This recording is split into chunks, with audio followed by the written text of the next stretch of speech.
But let's get into the 5 takeaways and see what 5 things we can take away from the game. What is number 1? Number one is number 1 is 2 sides to Spurs, and we definitely saw those 2 sides yesterday. Yeah, and it's crazy. There was a stat that came out after the game, which I think perfectly encapsulates what Spurs are all about this season. Tottenham are the only team in the league this season to lose 15 points from winning positions and win they're the only team this season to lose 15 plus points from winning positions and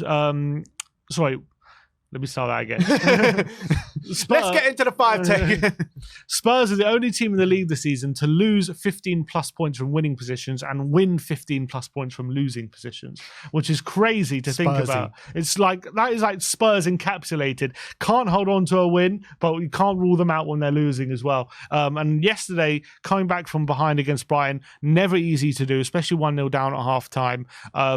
We had to dig deep and we had to find another gear, and we were able to do that. And obviously we never gave up until the end, but it's crazy how this is why you can never relax when you're watching Spurs, because they're winning, there's always a good chance they'll give it up, and when they're losing, there's always a good chance they'll get back in the game. Yeah, and it feels like it's the difference between home and away, because usually at home we're scoring those last minute winners, and in away we're giving away last minute losses. You know, you go back to the Wolves game, you go back to the game last week against Everton.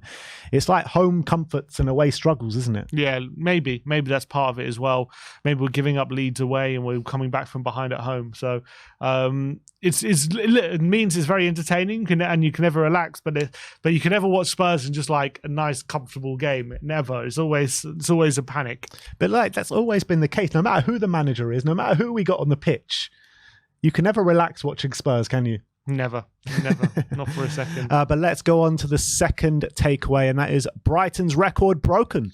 Yeah, and Brighton going into this game had a record of 31 games unbeaten when winning at half time, which was broken yesterday with Spurs turning it around with those 2 goals in the second half, and obviously the 97th minute winner from Brennan Johnson breaking that record. And that just goes to show that when Brighton do have the lead, it's very difficult to wrestle that off them, and they're a very good side when because I think the reason for that is they like it when teams come and press them, and they like it when teams are coming to attack them. And when they take the lead, that's obviously what you've got to do to get back in the game, is you've got to throw a bit of caution to wind, you've got to press them.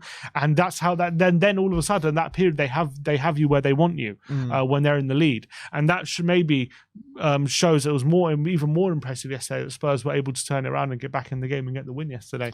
Yeah, absolutely. Especially how good they looked on the ball yesterday, Brighton. I felt it was the best they've looked on the ball for a while since I've seen them. You know, I watched that game that they played at the Emirates, and they were just shocking. Arsenal just taught them a bit of a lesson that day, and yesterday was a bit different. You know, Brighton were getting on the ball, stamping their authority in the game, quick passing. They were mesmerizing us at times, especially in that first half. And you got to give credit for Spurs for digging deep and like you mentioned in the player ratings, laid into them at half time, and we came out a different team. And the subs kind of worked in our favour and not in our favour at the same times. But ultimately, the subs are the guys that won us the game, across from Heung-min Son into Brennan Johnson. And you got to give credit to Spurs, Ange Postecoglou, for digging deep and going and winning that game and breaking Brighton's record. So big up to Spurs for getting those 3 points. But let's move on to number 3, and that is lack of bite. Yeah, and Spurs clearly struggled to get the ball off Brighton yesterday. I think the stats ultimately showed the case. Spurs only made 10 tackles yesterday throughout the whole 90 minutes, which is their lowest tally of the season. I think that's a indication of how we struggled to get near Brighton, and we couldn't really tackle their players as often as we have previously.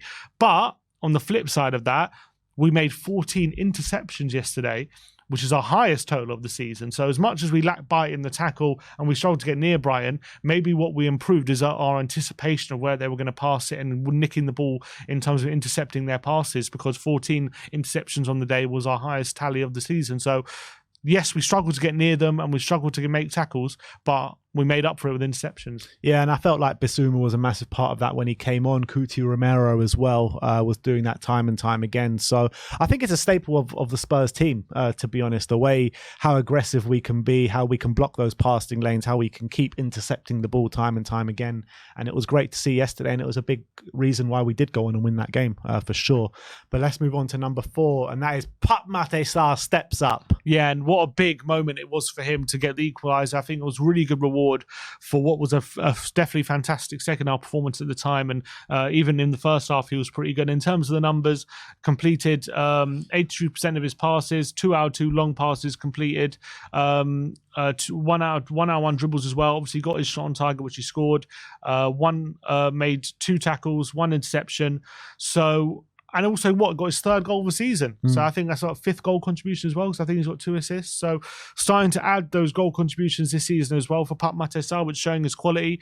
And look, for the player at such a young age, really, really positive. Oh, man, this guy is a sensation, man. I love him so much. And it's not just what he brings us in terms of his footballing ability, but his mentality and his demeanor around the place as well. He seems to be everyone's best mate. And I just love the guy so much. He just covers so much ground, gives us so much quality when he's on the ball as well. And at his age, he's just only going to get better and better and better. He was my man the match yesterday. And I kept saying over the past couple of weeks how much balance he gives us to that midfield. And I felt like he did that again yesterday. And I just love him. Finally, the 5th and final takeaway, and that is back in the top 4. Yeah, and that does put us back in the top 4 with 3 points, just above Aston Villa in the league, who play later today against Man United at home. So obviously Villa do have a chance to reclaim that spot, but they do have to win. A draw's not going to be good enough to get back in the top 4, considering our superior goal difference at the moment. And as well, I think it was so important beating a team like Brighton, who are very, very difficult in a moment where, yes, we got our players back from injury, but they only just come back. And sometimes even, this is what I was saying again, like before the game, even when players have come back from injury, you think they're just going to come and be at their best, but sometimes it takes a game or two to find their rhythm, get back into the swing of things. And maybe that's what we're seeing. But what we're definitely seeing is evidence that Tottenham are going to get better, I think, from now to the end of the season with our players back. When everyone back together and finding their rhythm, Tottenham will continue to improve.